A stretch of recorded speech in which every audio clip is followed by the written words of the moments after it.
Updates చూద్దాం. 175 assembly 25 MP సీట్లలో TDP పోటీ చేసే పరిస్థితే లేదన్నారు మంత్రి అంబటి రాంబాబు. టీడీపీ ఒంటరిగా పోటీ చేయదని, అదే సమయంలో టీడీపీ జనసేన కలిసి పోటీ చేసినా గెలిచే అవకాశం లేదని అన్నారు. చంద్రబాబు కుప్పంలో ఓడిపోవడం ఖాయమన్న అంబటి రాంబాబు వైఎస్ఆర్సీపీ 175 సీట్లలో గెలిచి తీరుతుందని స్పష్టం చేశారు.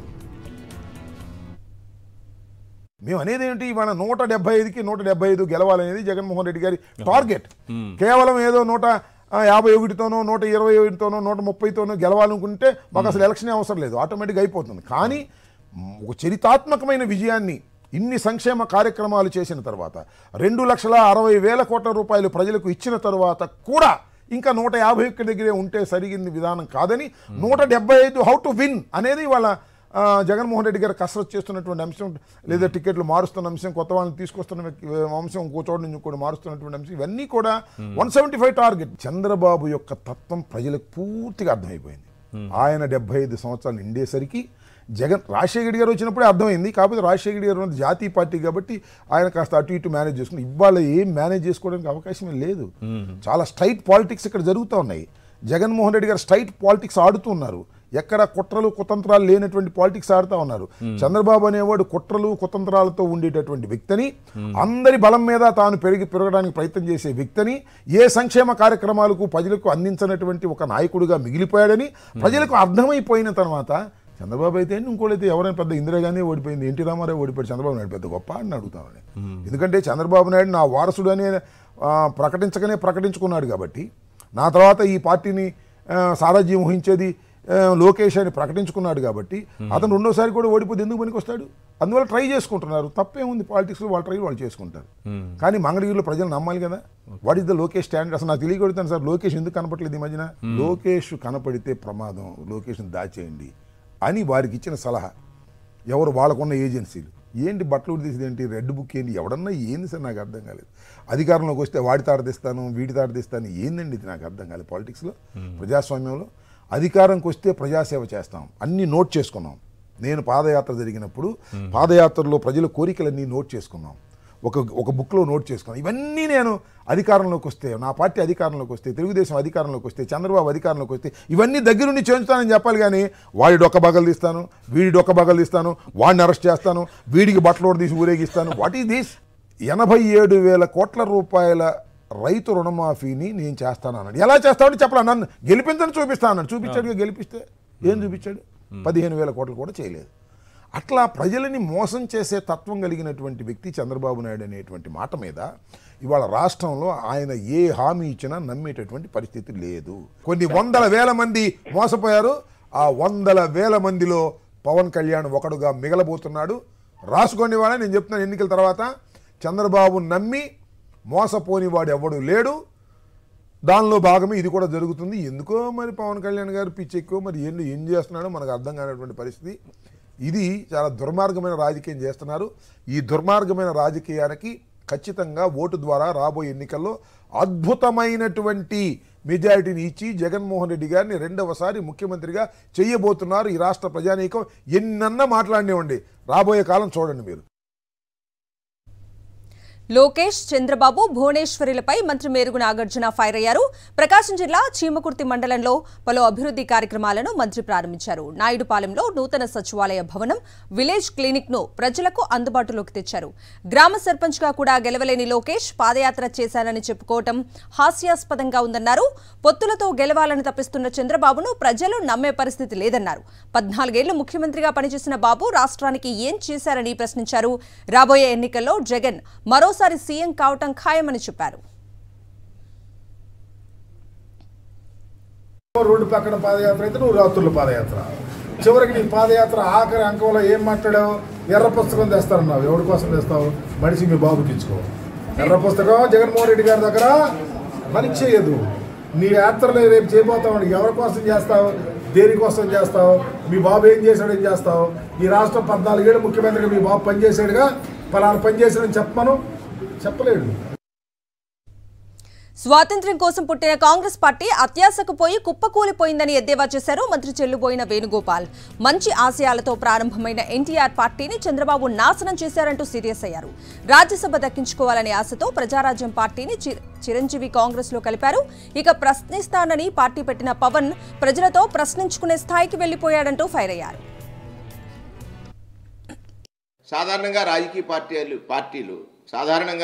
పార్టీలు కొన్ని ఆశయాలతో పుడతాయి. ఇలా కాంగ్రెస్ పార్టీ పుట్టింది, దేశానికి స్వాతంత్ర్యం తేవాలి. కాంగ్రెస్ పార్టీ పుట్టింది 130 ఏళ్ళు 140 ఏళ్ళు చరిత్ర అని చెప్తారు కదా. పుట్టినటువంటి కాంగ్రెస్ పార్టీలో ఆశయం కోసం పుట్టిన కాంగ్రెస్ పార్టీ ఆశ అత్యాశ పెరిగిపోవటం వల్ల ఆశ అత్యాశ దేనికోసం కాంగ్రెస్ పార్టీ స్థాపించారు? ఒక ఆశయం కోసం. కాంగ్రెస్ పార్టీలో పెద్దలు ఎలా ప్రవర్తించారు? ఆశ పెరిగింది, అత్యాశగా మారింది. కనుక కాంగ్రెస్ పార్టీ కనుమరుగైంది. ప్రతిపక్షాలు ఎన్ని చేసినా వారి పప్పులు ఉడకవన్నారు ఎమ్మెల్యే వెల్లంపల్లి శ్రీనివాసరావు. హైదరాబాద్ లో కూర్చుని రాజకీయాలు చేసే వ్యక్తులు చంద్రబాబు, పవన్ కళ్యాణ్, లోకేష్లని విమర్శించారు. నీచ వెన్నుపోటు రాజకీయాలకు కేర్ ఆఫ్ అడ్రస్ చంద్రబాబుని మండిపడ్డారు. ఏపీ రాజకీయాల గురించి షర్మిలకు ఏం తెలుసని, అసలు ఏపీ గురించి మాట్లాడే అర్హత ఆమెకు లేదన్నారు. విజయవాడలో గడప గడపకు మన ప్రభుత్వం కార్యక్రమంలో పాల్గొని ఇంటింటికి వెళ్లి ప్రభుత్వ సంక్షేమ పథకాలను వివరించారు వెల్లంపల్లి. ఒక యువకుడు ముఖ్యమంత్రిగా ఏదైతే చంద్రబాబు నాయుడు గారికి సమూచి రాజశేఖర రెడ్డి గారి కుమారుడైండి, ఆ కుమారుడిని ఎదుర్కోవడానికి జనసేన, టీడీపీ, బీజేపీ కాకపోతే కాంగ్రెస్ కాకపోతే కమ్యూనిస్టు, లేకపోతే బీఎస్పీ, ఇన్ని పార్టీలతో పొత్తు పెట్టుకొని రాజకీయం చేయాలని ఆ ముసలి నాయకుడు చంద్రబాబు నాయుడుకి భావిస్తున్నాడు. నువ్వు 40 ఏళ్ళ ఇండస్ట్రీ అని చెప్పన్నావు, 14 సంవత్సరాలు ముఖ్యమంత్రి చేశావు. నీకు ఎప్పుడైనా కానీ 14 సంవత్సరాలు ముఖ్యమంత్రిగా ఒక్క పథకం పేరు చెప్పి ఇది నా సొంత పథకం అని చెప్పే పథకం నీకు ఏమనుందా? చంద్రబాబుపై AP Telugu Academy chairperson Lakshmi Parvathi తీవ్ర స్థాయిలో ఫైర్ అయ్యారు. సీనియర్ ఎన్టీఆర్ స్థాపించిన తెలుగుదేశం పార్టీని చంద్రబాబు హీన స్థితికి తెచ్చాడని ఆగ్రహం వ్యక్తం చేశారు. టీడీపీని ప్రతి వాళ్ల కాళ్ల దగ్గర పడేస్తున్నారని మండిపడ్డారు. కేసుల భయంతోనే చంద్రబాబు బీజేపీతో పొత్తులు పెట్టుకోవడానికి తహతహలాడుతున్నారని విమర్శించారు. ఎన్టీఆర్ లాంటి మహానుభావుడు స్థాపించిన తెలుగుదేశం పార్టీ ప్రపంచ ప్రఖ్యాతి సంపాదించింది. తెలుగువాడు అంటే ఇదిగో పలానా ఆంధ్ర రాష్ట్రం అనే పేరు తెచ్చుకుంది. అట్లాంటి జాతి గౌరవాన్ని, ఆత్మగౌరవాన్ని నిలబెట్టిన తెలుగుదేశం పార్టీని ఈరోజు ఒక హీనమైన పరిస్థితుల్లో ప్రతి గడప ఎక్కిస్తూ ఉన్నాడు. ప్రతి ఒక్కళ్ళ కాళ్ళ దగ్గర పడేస్తూ ఉన్నాడు. కాంగ్రెస్కి అసలు టీడీపీ సంబంధం ఉందా? యాంటీ కాంగ్రెస్కి ఏర్పడినటువంటి తెలుగుదేశం పార్టీ దాని విలువలు, దాని సిద్ధాంతాలు కాపాడుకుంటే ఎన్టీఆర్ ఉన్నంత వరకు ఉంటే, అలాంటి ఎన్టీఆర్ విలువలు లేని వ్యక్తి అని చెప్పు ఆయనే పార్టీ నుంచి బహిష్కరించిన దుర్మార్గుడు వీడు వచ్చి ఈరోజు ఆ పార్టీని తీసుకుపోయి కాంగ్రెస్ పార్టీకి అంటగడతాడు. ఇప్పుడు కూడా అంతే, 2 పడవల మీద కాళ్ళు పెట్టి కూర్చున్నాడు. ఎన్ని ఇబ్బందులు ఎదురైనా పేదల పక్షాన నిలబడి వారి సొంతింటి కలలను సీఎం జగన్ సాకారం చేస్తున్నారన్నారు కాకినాడ రూరల్ ఎమ్మెల్యే కురసాల కన్నబాబు. కాకినాడ రూరల్లోని 8వ మున్సిపల్ డివిజన్ పరిధిలో నవరత్నాలు పేదలందరికీ ఇల్లు పథకంలో భాగంగా 2000 మంది లబ్ధిదారులకు ఆయన ఇళ్ల పట్టాలను పంపిణీ చేశారు. ఇవాళ జీవితంలో మర్చిపోలేని రోజని కాకినాడ రూరల్ నియోజకవర్గంలో సుమారుగా 32,000 ఇళ్ల పట్టాలు మంజూరవ్వటం ఒక చరిత్ర అని అన్నారు. జీవితంలో మర్చిపోలేని రోజు. కాకినాడ రూరల్ నియోజకవర్గంలో సుమారుగా 32,000 ఇళ్ల పట్టాలు మంజూరైనాయి. ఇది ఒక చరిత్ర. ఇంతమంది అక్క చెల్లెమ్మల్ని ఒక్క చోట చూస్తే పండగలాగా అనిపిస్తుంది. ఎక్కడైనా సరే గత ప్రభుత్వం ఈ స్వాతంత్రం వచ్చినప్పటి నుంచి చూసుకుంటే ఎవరైనా ఇల్లు ఇచ్చుంటారు. కానీ ఈ ఒక్క రాష్ట్రంలో మన ముఖ్యమంత్రి జగన్మోహన్ రెడ్డి గారు మాత్రమే ఊళ్ళు కడతా ఉన్నారనే విషయాన్ని చెప్తున్నా. చంద్రబాబు, లోకేష్, సోమిరెడ్డిలపై మంత్రి కాకాని గోవర్ధన్ రెడ్డి ఫైర్ అయ్యారు. నెల్లూరు జిల్లా బిడదవోలు గ్రామంలో నూతనంగా నిర్మించిన గ్రామ సచివాలయం, సిమెంట్ రోడ్లు, సైడ్ కాలువలను కాకాని ప్రారంభించారు. చంద్రబాబుకు షూరిటీ లేదని, చంద్రమోహన్ రెడ్డికి గ్యారంటీ లేదని మంత్రి విమర్శించారు. వీరిద్దరూ ఎన్నిసార్లు ప్రజలను మోసం చేస్తారని ప్రశ్నించారు. సైదాపురం క్వార్ట్స్ మైనింగ్ లో తనకు వాటా ఉందని సోమిరెడ్డి ఆరోపించాడని, అయితే అది ఇప్పుడు ఎందుకు దాని గురించి మాట్లాడటం లేదని నిలదీశారు. మైండ్ల నిర్వాహకుల వద్ద వాటాలు పుచ్చుకున్నాడని దుయ్యబట్టారు. నా పాత్ర ఉందన్న నువ్వు ఎందుకు ఈరోజు నోరు మూసుకొని కూర్చున్నావు? అక్రమ మైనింగ్ మీద ఎందుకు మాట్లాడలేదు? ఇక్కడికి వెళ్ళినటువంటి నీకు వాళ్ళు బేరం పెడితే మేము 8 మంది 8 నియోజకవర్గాలకు సంబంధించినటువంటి ఇన్ఛార్జీలు ఉన్నాం, 3 జిల్లా నాయకులు ఉన్నారు, 11 వాటాలను నాకు ఇస్తే ఈరోజు నేను దాని గురించి తప్పుకుంటానని చెప్పి వాళ్ళ దగ్గర 11 వాటాలు కొట్టేసి లోపలేసుకుని ఈరోజు సైదాపురంలో అక్రమ మైనింగ్ గురించి ఏది చెప్పినా సరే నోరు మూసుకొని మళ్ళీ పోయి ఇక్కడ ఉన్నటువంటి తాటిపర్తి దగ్గర రుస్తుం మైన్లో 2 రోజులు పడుకొని విడుదలైనప్పటి నుంచి సంచలనం సృష్టిస్తున్న యాత్ర 2 చిత్రం ఢిల్లీలోని ఏపీ భవన్లో ప్రదర్శించారు. ఎంపీ గురుమూర్తి, వైఎస్ఆర్ అభిమానులు, ప్రేక్షకులు ఈ చిత్రాన్ని చూస్తూ భావోద్వేగానికి గురయ్యారు. సినిమా చూస్తూ అభిమానులు జై జగన్ నినాదాలు చేశారు. ఈ సందర్భంగా ఎంపీ గురుమూర్తి మాట్లాడుతూ ప్రజల కోసం వైఎస్ జగన్ సంక్షేమ యాత్ర ఇలాగే కొనసాగుతుందని, ఆయన యాత్రలో నడిచే అవకాశం రావటం తన అదృష్టమన్నారు ఎంపీ. గౌరవ ముఖ్యమంత్రి వర్యులు శ్రీ వైఎస్ జగన్మోహన్ రెడ్డి గారు ఆంధ్ర రాష్ట్ర ప్రజల కోసం, ఆంధ్ర రాష్ట్ర ప్రజల యొక్క సంక్షేమం కోసం ఇలాంటి సంక్షేమ యాత్రలు చేస్తూనే ఉంటారు. ప్రజల్ని గుండెల్లో పెట్టుకుని చూసుకుంటూనే ఉంటారు. ఆయనకి ఎప్పుడు ఆంధ్ర రాష్ట్ర ప్రజలు ఆయన్ని ఆశీర్వదిస్తూనే ఉంటారు. మనసున్న మహారాజుగా ఈరోజు రాష్ట్రాన్ని పరిపాలిస్తున్న తీరు అత్యద్భుతం, అమోఘం. ఇలాంటి పాలన 10 కాలాల పాటు ఉండాలని రాష్ట్ర ప్రజలందరూ కోరుకుంటున్నారు. విశాఖ జిల్లాలో ఏపీసీసీ అధ్యక్షురాలికి ఊహించని షాక్ తగిలింది. వైఎస్ఆర్ కుటుంబాన్ని వేధించిన కాంగ్రెస్ కండువా మీరు ఎందుకు కప్పుకున్నారని ఒక సామాన్యుడు షర్మిలను నిలదీశాడు. గతంలో జగనన్న వెంట నడిచి ఇప్పుడు కాంగ్రెస్ కు వెళ్లడానికి కారణం ఏంటని ప్రశ్నించాడు. అనకాపల్లి నియోజకవర్గం నర్సీపట్నంలో జరిగిన రచ్చబండ కార్యక్రమంలో షర్మిల పాల్గొన్నారు. ఈ హఠాత్ పరిణామానికి షర్మిల ఒకంత అసహనానికి గురయ్యారు.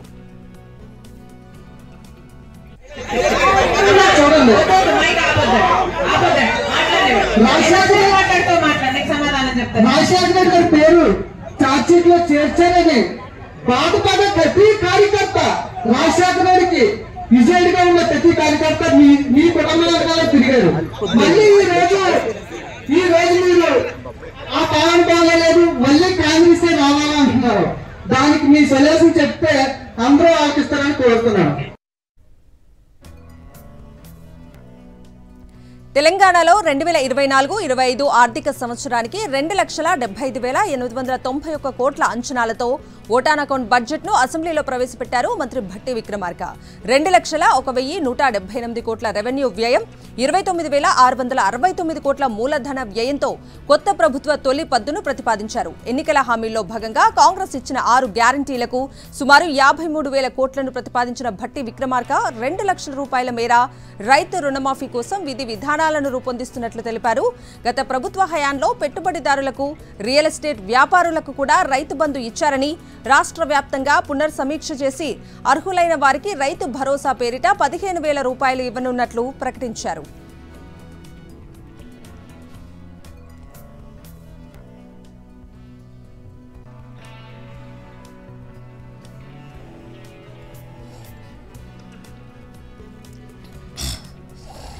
రైతు బంధు యొక్క ముఖ్య ఉద్దేశం రైతుకు పెట్టుబడి సాయం అందించడమేనని గత ప్రభుత్వం ఈ పథకాన్ని ప్రారంభించింది. రైతుకు సాయం అందించడం అనేది ప్రశంసించదగిన విషయమే అయినా ఈ పథకం పేరుతో అసలు రైతుల కన్నా పెట్టుబడిదారులు మరియు అనర్హులే ఎక్కువ లాభం పొందారని చెప్పడానికి ఎంతో చింతిస్తున్నాం. సాగు చేయటానికి పనికిరాని కొండలు, గుట్టలు, ఆఖరికి రోడ్లు ఉన్న స్థలానికి కూడా రైతు బంధు సాయం ఇచ్చారు. పెట్టుబడిదారులు, బడా రియల్ ఎస్టేట్ కంపెనీలు కొనిపెట్టుకున్న వేలాది ఎకరాలకు కూడా రైతు బంధు సాయం అందింది. ఇది అక్రమం. ఇచ్చిన జీవోకి విరుద్ధంగా పథకాన్ని వర్తింపచేయటం అనేది గత ప్రభుత్వానికే సాధ్యమైంది. జరిగిన ఈ అక్రమాల కారణంగా మేము రైతు బంధు నిబంధనలను పునఃసమీక్ష చేసి నిజమైన అర్హులకి రైతు భరోసా కింద ఎకరానికి 15,000 రూపాయలు అందించేందుకు కోతనిచ్చేంతో ఉన్నాం. మేడిగడ్డ అంశంపై సీఎం రేవంత్ రెడ్డి కీలక వ్యాఖ్యలు చేశారు. మేడిగడ్డకు ప్రతిపక్ష నాయకులను సైతం పిలుస్తారన్నారు. మేడిగడ్డపై విజిలెన్స్ విచారణ జరుగుతోందని, తర్వాత జ్యుడిషియల్ విచారణలో దోషులు తేలుతారని అన్నారు. కాళేశ్వరం పర్యటనకు ప్రతిపక్ష నాయకుడికి ఎప్పుడు టైం ఉందో చెప్పాలన్నారు. ఒకరోజు ముందు వెనక అయినా తాము సిద్ధమని చెప్పారు. మాట్లాడదామంటే ప్రధాన ప్రతిపక్ష నాయకుడు సభకు రావటం లేదన్నారు రేవంత్ రెడ్డి. అధికారంలో ఉన్న కాంగ్రెస్ నేతలకు కాళేశ్వరం గురించి ఓనమాలు కూడా తెలియదని బీఆర్ఎస్ వర్కింగ్ ప్రెసిడెంట్ కేటీఆర్ విమర్శించారు. తెలంగాణ భవన్లో హైదరాబాద్ కార్పొరేటర్లతో కేటీఆర్ భేటీ అయ్యారు. కాళేశ్వరం ఒక అద్భుతమైన ప్రాజెక్ట్ అని, దాని గురించి ప్రభుత్వానికి తెలియకపోతే తెలుసుకోవచ్చని సలహా ఇచ్చారు. ప్రాజెక్టులో లోపాలు ఉంటే సవరించొచ్చు, కానీ బట్టకాల్చి మీద వేయటం సరికాదన్నారు. ఏఏఎస్లు తప్పు చేస్తే చర్యలు తీసుకోవచ్చని తెలిపారు. ఇవాళ రాష్ట్రాన్ని నడుపుతున్న వ్యక్తే ఓటుకు నోటు కేసులో దొరికిన దొంగ అని ఫైర్ అయ్యారు. క్రిమినల్లకు క్రిమినల్ ఆలోచనలే ఉంటాయన్నారు. కాంగ్రెస్ ప్రభుత్వం రైతులకు మొండి చేయి చూపించిందని బీఆర్ఎస్ ఎమ్మెల్యే హరీష్ రావు ఆరోపించారు. రైతులకు ఇచ్చిన హామీలను నెరవేర్చాలంటే 82,000 కోట్లు కావాలని, కానీ బడ్జెట్లో 16,000 కోట్లే కేటాయించారని మండిపడ్డారు. పంటల బోనస్, రుణమాఫీకి రూపాయి కూడా కేటాయించలేదన్నారు. కాంగ్రెస్ అన్ని అబద్దాలేనని హరీష్ రావు మండిపడ్డారు. అవసరం 82,000 కోట్లు, బడ్జెట్లో పొందుపరిచింది 16,000 కోట్లు. అంటే రైతులను ఇవాళ కాంగ్రెస్ పార్టీ మోసం చేసింది, దగా చేసింది. కాంగ్రెస్ పార్టీ తప్పకుండా కాంగ్రెస్ పార్టీ రేపు రైతుల ఆగ్రహానికి గురిగాక తప్పదు. ఎందుకంటే మీరు నమ్మబలికినారు, వడ్లు అమ్ముకోకండి, మేము రాగానే బోనస్ ఇస్తాం, అప్పులు పోయి తొందరగా తెచ్చుకోండి, 2 లక్షల రుణమాఫీ డిసెంబర్ 9నే చేస్తాం, రైతులకు 24 గంటల ఉచిత కరెంట్ ఇస్తాం అని ఎన్నో విషయాలు మీరు చెప్పారు. ఈ రాష్ట్రంలో ఇలా బడ్జెట్ బుక్లో కూడా ఇలా బాధ కలిగేది ఏంటంటే వీళ్ళు ఎన్నికల ప్రచారంలో అబద్ధాలు చెప్పారు, నిండు అసెంబ్లీలో కూడా అబద్ధాలు చెప్తున్నారు. తెలంగాణ ఉద్యమంలో ఆర్టీసీ కార్మికుల పాత్ర ఎవరూ మర్చిపోరని సీఎం రేవంత్ రెడ్డి అన్నారు. టీఎస్ఆర్టీసీ నూతనంగా కొనుగోలు చేసిన 100 బస్సులను సీఎం ప్రారంభించారు. తెలంగాణ ఉద్యమాన్ని ఆర్టీసీ కార్మికులు సైతం ముందుండి నడిపించారని, అలాంటి కార్మికులను గత ప్రభుత్వం విస్మరించిందని చెప్పారు. ఎందరో కార్మికులు ప్రాణత్యాగాలు చేశారని గుర్తు చేశారు. కాంగ్రెస్ ప్రభుత్వం ప్రమాణ స్వీకారం చేసిన వెంటనే మహాలక్ష్మి పథకాన్ని అమలు చేసిందన్నారు. ఇప్పటివరకు 15,27 లక్షల మంది మహిళలు ఆర్టీసీలో ఉచితంగా ప్రయాణం చేశారని, ఆర్టీసీకి ప్రభుత్వం సాయం అందిస్తుందన్నారు.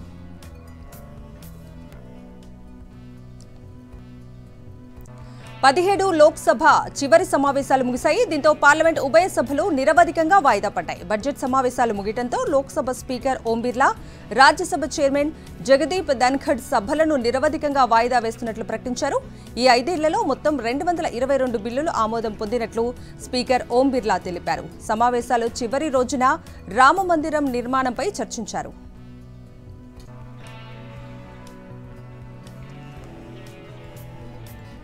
గడిచిన 5 ఏళ్లు సంస్కరణలు, పనితీరు, పరివర్తనకు గుర్తుగా నిలిచిపోతాయన్నారు ప్రధాని నరేంద్ర మోదీ. తమ పాలనతో ప్రజల్లో ఆత్మవిశ్వాసం పెరిగిందని చెప్పారు. 17వ లోక్సభ చివరి సమావేశాల చివరి రోజున ప్రసంగించారు ప్రధాని మోదీ. గత 5 ఏళ్ల కాలంలో అనేక కీలక నిర్ణయాలు తీసుకున్నామని, విప్లవాత్మక సంస్కరణలు అమలు చేశామని తెలిపారు. వచ్చే 25 ఏళ్లు దేశానికి అత్యంత కీలకమన్న ప్రధాని మోదీ వికసిత్ భారత్ సాధించి తీరుతామని భరోసా ఇచ్చారు. आने वाले 25 वर्ष हमारे देश के लिए बहुत महत्वपूर्ण है। राजनीति की गहमागहमी अपनी जगह पे है, राजनीतिक क्षेत्र के लोगों की अपनी आशा आकांक्षा अपनी जगह पे है, लेकिन देश की अपेक्षा, देश की आकांक्षा, देश का सपना, देश का संकल्प ये बन चुका है। 25 साल वो हैं जो देश इच्छित परिणाम प्राप्त करके रहेगा। मैं आज देख रहा हूं कि देश में वो जज्बा पैदा हुआ है, हर गली मोहल्ले में हर बच्चे के मुंह से निकला है कि 25 साल में हम विकसित भारत बना के అయోధ్యలో బాలక్రామ్ ప్రాణప్రతిష్ఠ జరిగిన జనవరి 22వ తేదీ వేల సంవత్సరాల పాటు చరిత్రలో నిలిచిపోతుందన్నారు కేంద్ర హోంమంత్రి అమిత్ షా. బీజేపీ ప్రధాని మోదీ ఏం హామీ ఇచ్చారో అది నిలబెట్టుకున్నామని, కోట్లాది మంది ప్రజల ఆకాంక్షను నెరవేర్చామని తెలిపారు. లోక్సభలో రామ మందిరంపై జరిగిన స్వల్పకాలిక చర్చలో ప్రసంగించారు అమిత్ షా. బాలక్రామ్ ప్రాణప్రతిష్ఠను నవభారత ప్రయాణానికి నాందిగా అభివర్ణించారు. अयोध्या में राम मंदिर विध्वंस के सामने विकास का विजय है मान्यवर।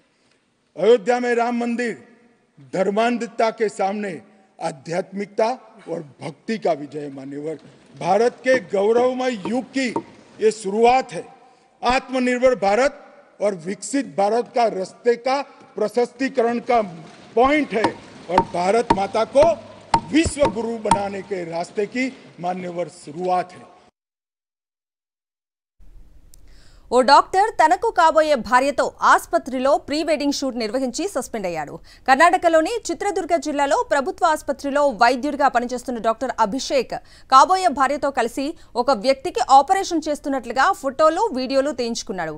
ఇందుకు సంబంధించిన వీడియో వైరల్ అవడంతో రాష్ట్ర వైద్య ఆరోగ్య శాఖ మంత్రి దినేష్ తీవ్రంగా స్పందించారు. వైద్యుణ్ణి విధుల నుంచి తొలగించారు.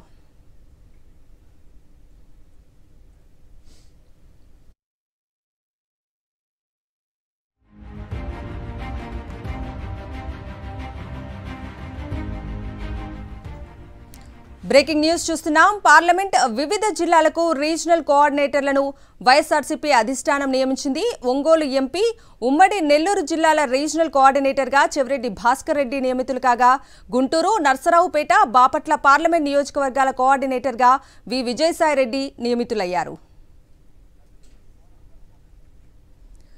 ఇక దీనికి సంబంధించిన పూర్తి అప్డేట్స్ ని మా ప్రతినిధి సతీష్ అడిగి తెలుసుకుందాం. సతీష్, ఎన్నికల నిర్వహణకు సంబంధించి వైఎస్ఆర్ కాంగ్రెస్ పార్టీ కొన్ని కీలకమైనటువంటి మార్పులు చేసింది. ఒకవైపు అభ్యర్థులు శాసనసభకు సంబంధించి అదే లోక్సభకు సంబంధించిన అభ్యర్థులు ఖరారు చేసిన నేపథ్యంలో ఎన్నికల విధులు చాలా కీలకమైన కాబట్టి ఇక్కడ పార్టీ నాయకుల మధ్య సమన్వయం చేయడానికి, ఎన్నికల పనులన్నింటినీ కూడా సక్రమంగా నిర్వహించేందుకు సమన్వయం చేయడానికి పార్టీ కొన్ని కీలకమైన మార్పులు చేసింది. ఇందులో భాగంగా రీజనల్ కోఆర్డినేటర్లుగా Guntur parliament, Narasaraopet parliament, Bapatla parliament నియోజకవర్గాల రీజనల్ కోఆర్డినేటర్ గా ప్రస్తుతం ఉన్నటువంటి ఎంపీ విజయసాయిరెడ్డిని నియమించింది ఆ పార్టీ.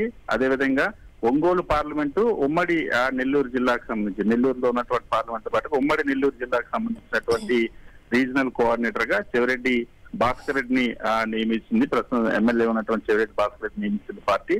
అదేవిధంగా Kurnool parliament, Nandyal parliament regional coordinator గా P Ramasubbareddy, MLC P Ramasubbareddy, Jammalamadugu MLC P రామసుబ్బారెడ్డిని నియమించింది పార్టీ. అలాగే కడప జిల్లాకు సంబంధించి కడప లోక్సభ, అదేవిధంగా రాజంపేట లోక్సభ నియోజకవర్గాల పరిధిలో రీజనల్ కోఆర్డినేటర్ గా ప్రస్తుతం కడప మేయర్ గా ఉన్నటువంటి కె సురేష్ బాబుని నియమిస్తూ పార్టీ ఆదేశాలు జారీ చేసింది. దీంతో పాటుగా ప్రస్తుతం మంత్రిగా ఉన్నటువంటి గుడివాడ అమర్నాథ్ ని ఉమ్మడి విశాఖ జిల్లాకు సంబంధించి అటు విశాఖ పార్లమెంట్, అనకాపల్లి పార్లమెంట్ తో పాటు ఉమ్మడి విశాఖ జిల్లా 15 నియోజకవర్గాలు ఉన్నాయి. ఉమ్మడి విశాఖ జిల్లాకు సంబంధించిన డిప్యూటీ రీజనల్ కోఆర్డినేటర్ గా నియమిస్తూ ఆదేశాలు జారీ చేసింది. అలాగే MLA Malladi Vishnu, Vijayawada central MLA Malladi Vishnu Vijayawada నగర పార్టీ అధ్యక్షుడిగా నియమిస్తూ పార్టీ కేంద్ర కార్యాలయం ఆదేశాలు జారీ చేసింది. Okay Satish, thank you.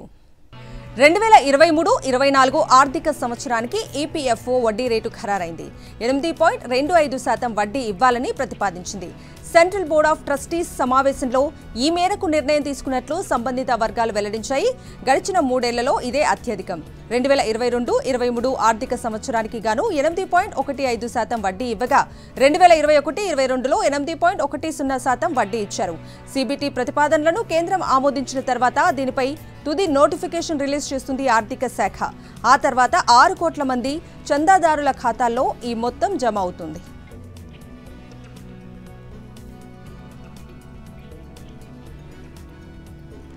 LIC సరికొత్త రికార్డులను నమోదు చేసింది. దేశంలోనే అత్యంత విలువైన కంపెనీల జాబితాలో 5వ స్థానంలో నిలిచింది. ఎల్ఐసి మార్కెట్ విలువ 7 లక్షల కోట్లను అధిగమించింది. డిసెంబర్తో ముగిసిన త్రైమాసికానికి కంపెనీ నికర లాభం 9,444 కోట్లకు చేరింది. కిందటి ఏడాదితో పోల్చితే ఇది 49% ఎక్కువ. ఇక ప్రీమియం ఆదాయం కూడా 1,11,788 కోట్ల నుంచి 1,17,017 కోట్లకు చేరింది. మార్కెట్ క్యాప్ చార్ట్లో అగ్రస్థానంలో ఉన్న కంపెనీల్లో రిలయన్స్, టీసీఎస్, హెచ్డిఎఫ్సి, ఇన్ఫోసిస్ తర్వాత స్థానాల్లో ఉన్నాయి. అత్యంత విలువైన కంపెనీగా ఉన్న ఐసిఐసిఐ బ్యాంకును ఎల్ఐసి అధిగమించింది. ఎక్స్ అధినేత ఎలన్ మస్క్ వినూత్న నిర్ణయాలు తీసుకుంటూ దూసుకెళ్తూ ఉంటారు. తాజాగా ఒక కీలక ప్రకటన చేశారు. త్వరలో తాను ఫోన్ నెంబర్ వాడటం ఆపేస్తానని చెప్పారు. కొన్ని నెలల్లో నేను నా ఫోన్ నెంబర్ వాడటం నిలిపేస్తాను. సందేశాలు పంపేందుకు ఆడియో, వీడియో కాల్స్ కు ఎక్స్ను మాత్రమే ఉపయోగిస్తాను అని పోస్టు పెట్టారు. ఎక్స్లో ఆడియో, వీడియో కాల్స్ ఫీచర్ను ప్రోత్సహించే ప్రయత్నంలో భాగంగానే మస్క్ నుంచి ఈ ప్రకటన వచ్చినట్లు కనిపిస్తోంది. గతేడాది అక్టోబర్లో ఈ ఫీచర్ అందుబాటులోకి వచ్చింది. ఎక్స్ ప్లాట్ఫామ్ను ఎవ్రీథింగ్ యాప్గా మార్చడంలో భాగంగానే దానిని తీసుకువస్తున్నట్లు మస్క్ ప్రకటించారు. దాని సాయంతో ఫోన్ నెంబర్ లేకుండానే ఎక్స్లో కాల్స్ మాట్లాడవచ్చు. ఆండ్రాయిడ్, ఐఓఎస్, మ్యాక్ పీసీలు ఈ కాలింగ్ ఫీచర్ను సపోర్ట్ చేస్తాయి. ఆర్టిఫిషియల్ ఇంటెలిజెన్స్ ని ప్రాతిపదికన తీసుకుని ఈ ఏడాది నేషనల్ సమిట్ అండ్ అవార్డ్స్ ను ఇవ్వనున్నట్లు తెలిపింది Hyderabad software enterprises association HYSEA.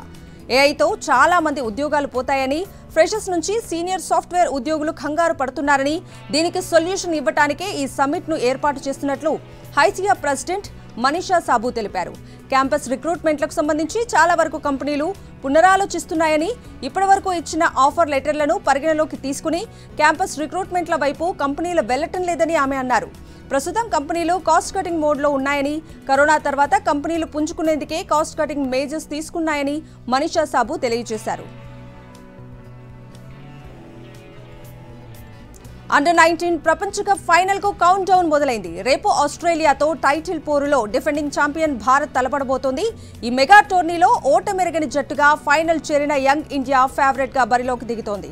All round ప్రదర్శనతో వరుస విజయాలు అందుకున్న టీమిండియా అదే జోష్తో ఆరోసారి టైటిల్ కైవసం చేసుకోవాలని భావిస్తోంది. మరోవైపు పాకిస్తాన్తో సెకండ్ సెమీఫైనల్లో 1 వికెట్తో థ్రిల్లింగ్ విక్టరీ అందుకున్న ఆస్ట్రేలియా 4వ టైటిల్పై కన్నేసింది.